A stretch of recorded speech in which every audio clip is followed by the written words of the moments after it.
Welcome to the week 4 go-to session. This is the 4th session we're having this month. Actually, it's the 3rd because I missed last week's session, right? Last week I was very, very ill, fell ill on Sunday, was not feeling myself until about Thursday. So yeah, I'm back in the swing of things. And then this week I kind of screwed up.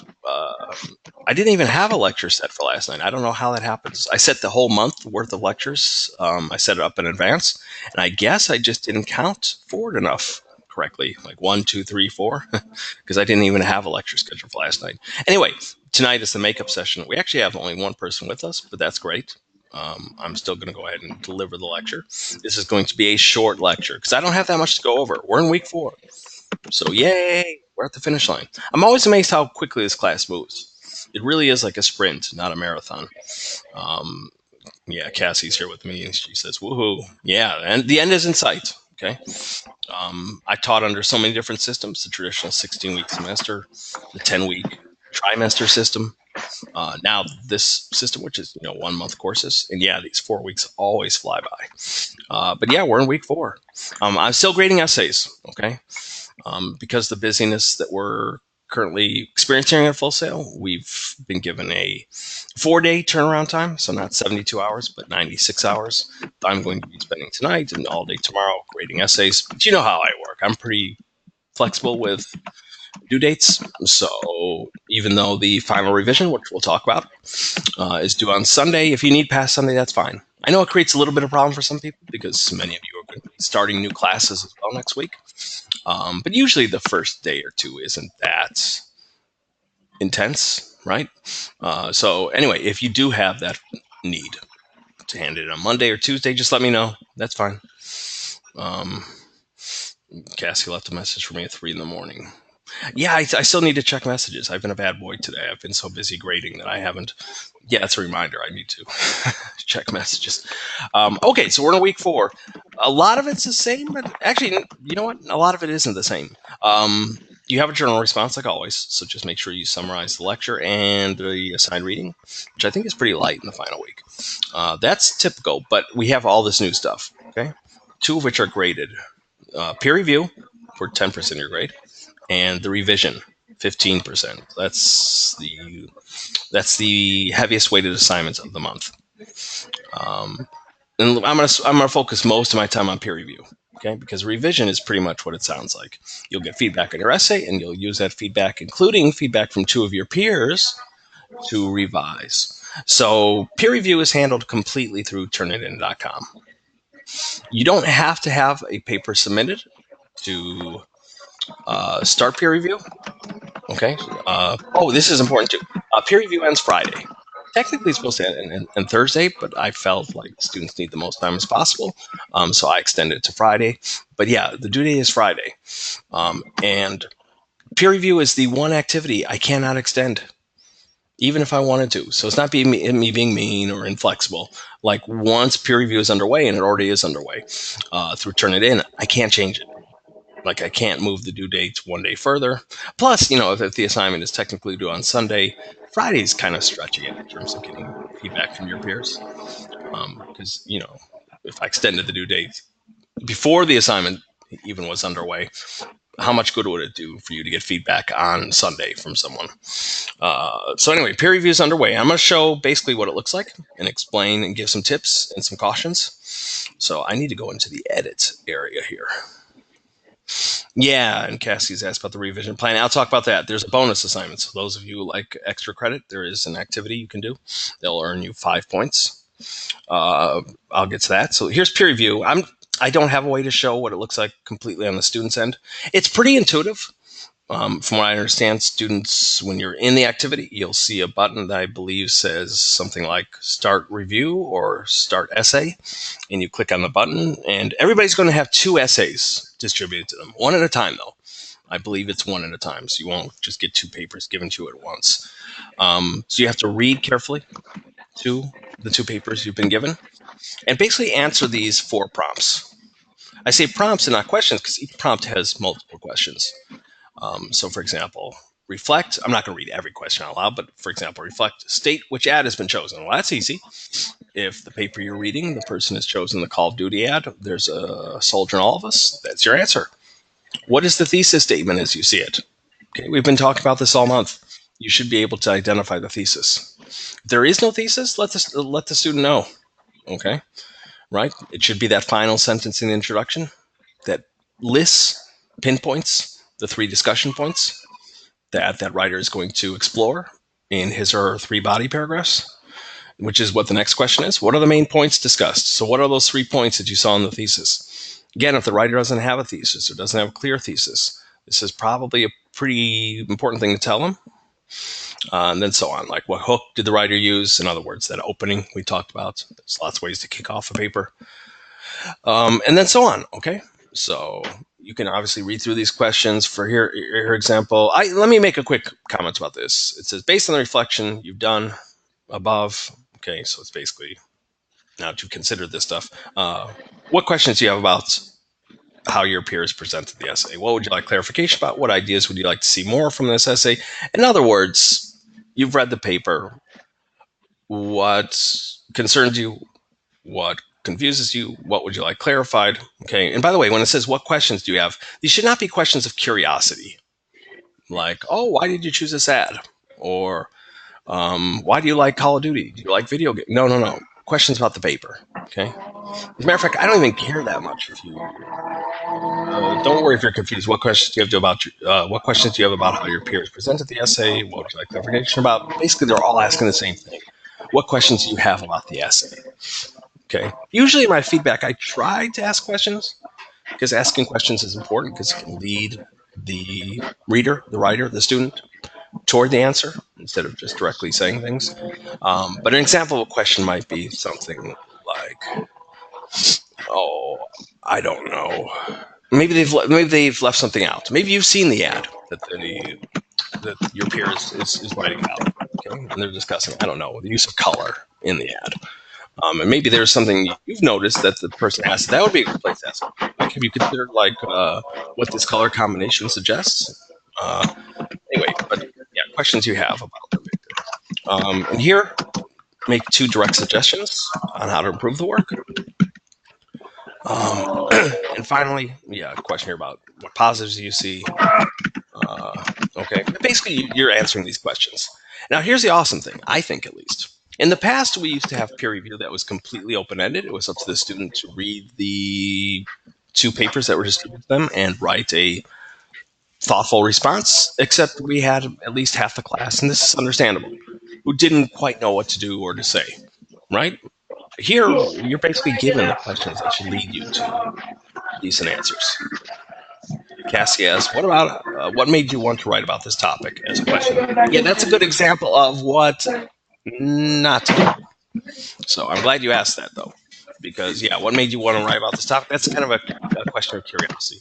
The question should be more like, specifically about, it should be writing questions or questions directly related to the content of the essay. Okay?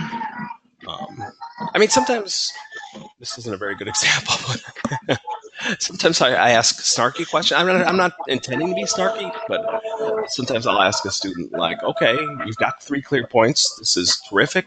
I love what I see structurally, but these 3 points are sort of obvious. You're kind of just summarizing, describing the paper, the ad, not really analyzing it, right? A person might watch, I don't know, McDonald's ad and say, the McDonald's ad uses an office setting, yummy looking food, and fast pace.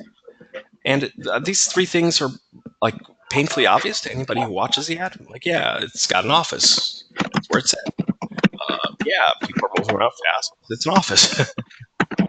And sometimes I'll ask a question like, how is this analysis? Right? Which it sounds snarky. I have to admit I'm sometimes a little bit direct in my feedback, but I'm not trying to be mean ever. Trust me on that. I'm just trying to lead the students. I mean, here's the thing. I was writing to a couple of students over the weekend who were having trouble. I don't care that much about ad analysis, which is something you will never have to do. What I care about are the writing basics that are taught through this assignment. Okay, so in this class and in life, if you have a semi-formal writing situation, you should be able to think, okay, I need some sort of general opening. I need to discuss my points I want to make one at a time, each in its own paragraph. And I need some sort of general closing. Okay? If you can keep kind of those basics in mind, you should never feel lost when it comes to a writing situation. I can't remember. I mean, Cassie, maybe you can remind me, although maybe you don't remember. Hold on, I have to pause to do something gross, which is blow my nose. I'm actually going to remove the headset for a second because I have these allergies and I don't think people want to hear me. Give me 2 seconds here. Hold on.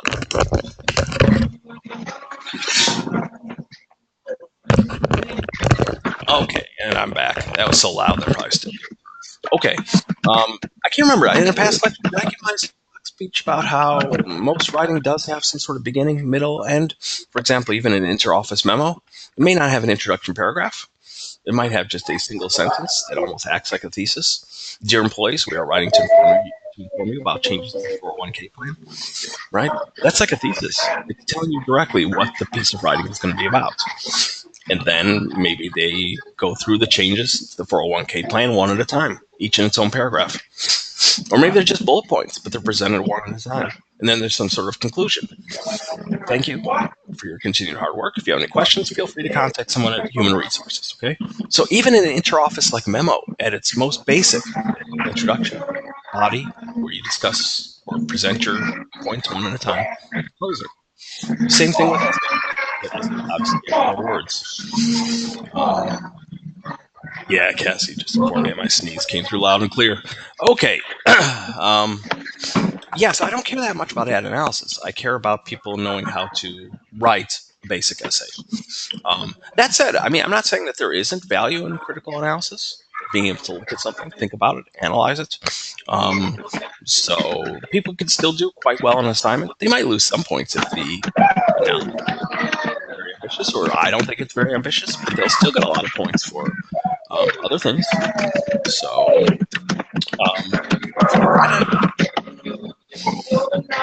who knows? Anyway, let me give some quick tips regarding peer review. Answer these questions fully, okay? As you can see, there's a minimum answer length of 100. And when you, again, I can't show the student view, but when you're working on the peer review, you'll have a little bar that will show you how close you're getting to 100 words. 100 words isn't very much. If I take these words here,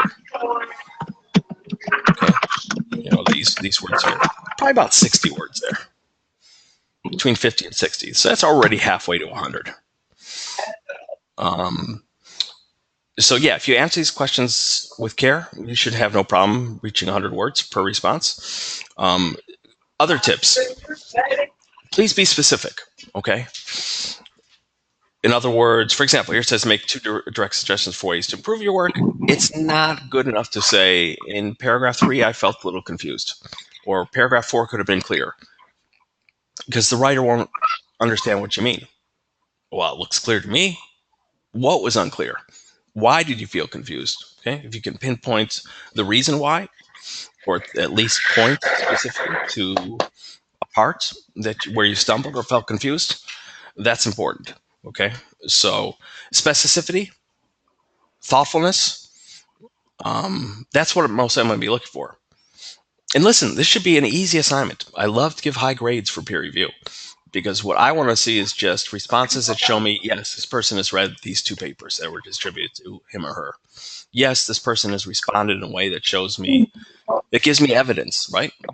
Makes me feel confident that you have read those 2 essays and thought about it.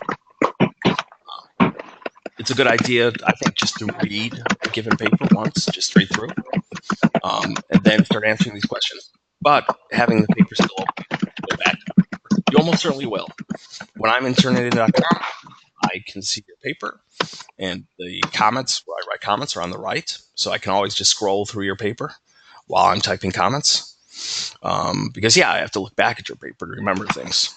So you should be hopefully doing the same. I can't remember if your reading for this week has this information, but I think there's somewhere in your textbook where it kind of cautions against thinking like the teacher. Maybe I'm making that up, but I read these textbook chapters you guys read, like, actually not months ago, maybe a year ago. So I'm trying to remember.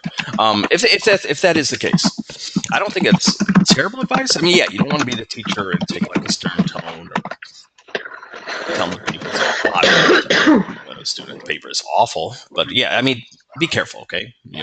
Tone, helpfulness, friendliness. Um, that said, if it helps you kind of think about how to frame things by, for example, thinking back to the feedback I give you guys, I tend to write a lot in my Turnitin.com feedback. So thinking back to like what you've received from me helps you get in a frame of mind to answer these questions. I think that's perfectly fine. Again, just stop short of judging the paper, either good or bad. Right? Oh, this looks awesome. I'd give it an A if I were the teacher. That puts me in a terrible place, especially if the paper has a lot of concerns. So yeah, don't talk about grades. Don't just answer the questions as thoughtfully and specifically as you can, and think back to what we've been talking about all these weeks. Thesis. What is ad analysis? Okay. The thesis having 3 points, using those 3 points to structure the overall paper. APA format. All these are free for pointing out. We've been talking about this so long that I would hope that you could, put these skills into practice. By the way, that's another thing about peer review, is yes, each writer is getting valuable. But second, the act of reading through someone's work, thinking about it, responding, that helps you as a writer. Okay? I learn a tremendous amount just by reading your own work and responding to it. It also keeps my brain cells firing. It keeps my writing skills always sharp, I would hope. Cassie says, writing used to be fun before this. Just kidding. Yeah, I mean, I know that not everybody's thrilled with English class or these assignments, but I'm a creative writer by background. That's my area. That's what I got my degree in. That's what I went to graduate school for. That's what I continue to do. The writing and publishing of short fiction. But you know what? I love all writing. I really do. Anytime, even when I write a message to a student or respond to one of your outlines, that's an opportunity for me to write. That's an opportunity for me to use my voice. That's an opportunity for me to, I actually write a ton when you think about it, because I have on average 50 students a month. I've been teaching here for almost 6 years. Do the math. 12 months a year, 50 students. What is that? What's 12 times 60? 600 students a year times 6 years. So probably about 3,500 students or more. That's 3,500 responses I've written on multiple assignments. So yeah, I've probably generated, I don't know, tens of thousands of pages of writing just responding to students in my job. Believe me, that improves your writing skills. Okay, when you're doing it all the time. So yeah, I mean, I get what Cassie's saying, and I hear that from a lot of students, but I really don't see that much difference. I mean, yeah, obviously creative writing is different than the writing we're doing in this class, and I'm sure there are students who wish they could use their voice more, but here, let me open my GPS real quickly. See, I promised a short session. I keep getting off track. Some students love it, some students hate it. The review. Instructor cannot stay on topic. Instructor keeps wandering his thoughts. But let me open my GPS here real quickly. Here's the thing. How often do we encounter 5-paragraph essays with perfectly telegraphed thesis statements, right? So here's my Jeep thesis through the use of simple color, so that's 1. Imagery, 2. And a double meaning tagline that reinforces theme. That's my 3rd discussion point. The see whatever you see ad appeals to the intervention inside everyone, blah, blah, blah, right? No, you don't really find that too often, like actual 5-paragraph essays with perfect thesis statements. But I didn't find this limiting. Like, I took it seriously. I had fun writing this introduction where I described the spirit of Jeep. Yeah, I mean, I put a lot of effort into this. And it might not be creative writing, but it requires me to do this. Here's the thing, whether it's creative writing an essay for a class, or a journal, or whatever, you're dealing with writing, which means finding the right words, putting those words in the right order. That's the essential challenge. Finding the right words, putting them in the right order. It's much tougher to do than it sounds. That's why I'm big with it. But yeah, I found myself challenged and pushed by this assignment. So anyway, I have just a couple of real quick tips. So the first was, be specific, be thoughtful, give me evidence that you actually read the paper and have thought about it, and are showing that in your responses. Now, here are the cautions. Number one caution is proofreading. Okay, because for this assignment, more than any other, proofreading flies out the window, and I think I know why. For some reason, when students are in an online kind of environment, in other words, so this peer review is done through turnitin.com, right? So you'll have these empty little text boxes below, kind of like an FSO to type your response. I see the same thing on FSO. Students write messages, comments. People get very casual. I'm supposed to be now. Professional is the point. I just give up. Some of these students slip into text speak. But yeah, in theory, every piece of writing you do for this class should be aiming for the highest level of professionalism. That means everything, not just your major assignments. That means your journal each week. That means a message to the instructor. That means a comment left from you. Yeah, it should be aiming for the highest level of professionalism. And this peer review assignment is not an informal assignment, okay? Just because it's online, just because it has, text boxes you can type into. This isn't a write at the ready. This isn't a Facebook update. This isn't it's not a text. It's not a tweet. So yeah, I see lots of peer review submissions where people get really, really loose with the, here, let me show you. Okay, so I'll open up a blank page. So the first question asks, state which advertisement was chosen. This person chose. I hate this keyboard. I got the newest MacBook maybe 6 months ago. It has such a flat and shallow keyboard that I just can't feel the actual key. So this person chose the McDonald's and first day. Okay, no, that looks fine. Now you might notice Microsoft Word usually corrects things, but if for some reason you don't have it off or you're using a mobile device, some people do things like this, right? They don't capitalize the beginning of the sentence. They misspell McDonald's. They leave this out. No, I don't want you to. Right? They don't capitalize the name of the commercial. In other words, they're just, or they start typing in lowercase. Like, I think this is a great paper. Right? They don't capitalize I. Now, I'm supposed to take off 5 points automatically every time I see this. Or if a sentence doesn't even just run on, going, the sentence just keeps on going. That's supposed to be a 5-point deduction, not putting a period. Not beginning a sentence with capitalization is supposed to be another 5-point deduction. Now, here's the thing. Mistakes happen. Okay, I make mistakes. Matter of fact, sometimes I'll read over my remarks. For example, when a student has a question about a grade or something, and I'll see oh wow, I made a mistake there. Mistakes happen. So I'll ignore one slip. I might ignore 2. But when it gets like 3, 5, 10, 15, that's when I start to be careful. Proofread. Because there is something about the online assignment that encourages students to think that, I just have to rush and type a bunch of stuff in the text box and don't have to give any thought to punctuation. So be careful. What was the other big caution I wanted to give? Let me mention. I mean, the chances of this happening are extremely rare, but because it did happen to students last month, I'll mention it. If you get a paper that is, let's say, unfinished, maybe it's a single paragraph. Maybe it's only 2 paragraphs. Try to answer the questions as best you can, okay? And I would encourage you to even adapt these as fits. So, for example, maybe you can't come up with 100 words based on having so little content. But use the space to help the student. Okay? You don't have to help them as much as I do when I write feedback. But use the space to help that student along.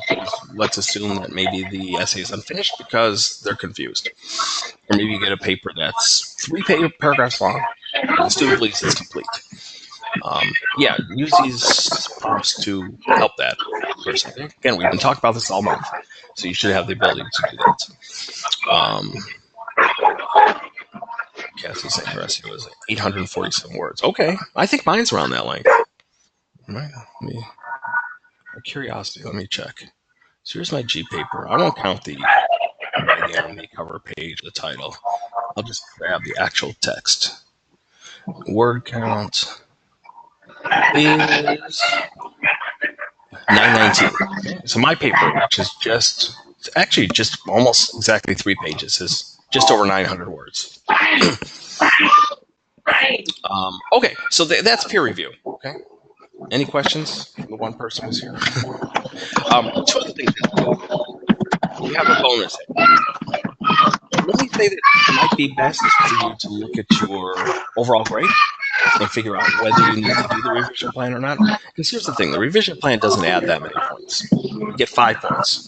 It's supposed to be added to your professionalism grade, but because I almost give almost completely 100 for professionalism, I do take off points for missed assignments. If someone is egregiously not following instructions, like I had a student last month who handed in a paper on stress and relaxation, not an ad analysis. I couldn't even grade it because it's not the assignment.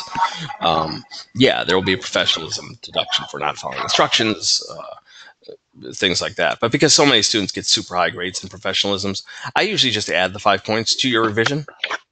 So if you get an 82, it's up to 5 points. I make it based on the quality of the revision plan, it's called. So it can get anywhere from 1 to 5 points. But I usually add that to the revision assignment. Anyway, the instructions are here. Basically 4 parts. Okay. Part 1 is summarize the feedback you got from me and answer the other questions. What do you feel was most helpful? Be specific. Part 2, summarize the feedback from your peers. Okay. Identify the classmates by name and be specific, and summarize the advice they gave. Then basically parts 3 and 4 is what you're going to do based on the feedback. Oh, that reminds me of something. A common question is, do I have to consider everybody's feedback? No. You should always use what makes sense and ignore what doesn't. Okay? Or use what's helpful and just get rid of the rest. Now, I would hope that because I'm the instructor, you wouldn't just automatically knee-jerk and reject my my suggestions.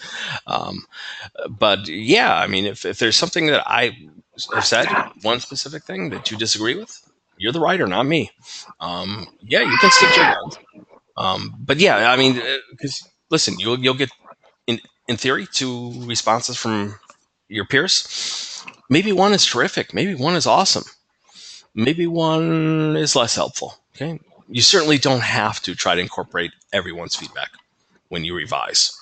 And by the way, I'm every month I am so impressed with the job students do with peer review, because there are things I either miss or because I'm so focused on big picture things. But by the way, that's big picture or global changes. Okay, global doesn't refer to like world hunger or poverty. It refers to big picture. Okay, that's another word for global. So thesis, organization, content. I may be so fixated on what to me is one super important thing that I don't discuss something else, but the other students do pick up on it, and it's important, and I'm glad that they do. Local changes, by the way, is the opposite. Like when this means town, it means small pictures. So grammar, punctuation, proofreading. Okay. By the way, big picture things are most important to focus on, both when you're reviewing your peers' papers and when you're revising your own work. Okay, because why would you worry about individual commas or individual words if maybe those sentences are going to be removed anyway, right? Because if you have no thesis or the paper isn't truly doing ad analysis, there are probably going to be some pretty big changes that have to be made. Oh, that reminds me of something else, which is the other popular question I get is, I got a 90 math track. Do I need to revise? Yes. Got a 98. That means to revise some grammar things. But no, you don't have to massively revise. The good thing is that if you did pretty well in the essay draft, your revision task is going to be simple. Usually the people who've gotten a 90 or higher, they usually have, some grammar things to work on, APA, and occasionally maybe a small content thing, right? Other people might have a little bit more. hopefully people won't have a ton of revision to do. But if you do, then you have past Sunday if you need it. Just have to- Um, okay, but I started this by saying look at your overall grade, because if you look at your overall grade, and you can guesstimate, okay, because we got a lot of stuff outstanding, but if you can already assume, well, he keeps giving me hundreds for my journal, so I'll probably get another 100. I think I can do a good job on peer review. I'll probably get close to 100 or some sort of A. Um, you can definitely calculate pretty closely where you would stand. And if you already can see that you're going to be in like 85 territory, then this probably isn't going to help you that much, right? Because no matter whether you get an 100 on the revision assignment or a 60, your grade's probably a B. Okay. So yeah, this is most important, I think, if you're between one grade and another. And again, it's up to a maximum of 5 points added to your revision grade, which we're going to talk about now, the revision. Okay. I don't want to say too much about this because I think people understand what revision means, right? Nobody gets things completely correct the first time through.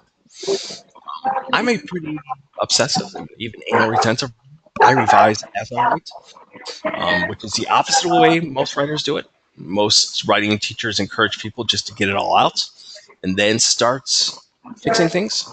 To compare it to sculpting, it's like, you don't start with imagine a giant glob of clay.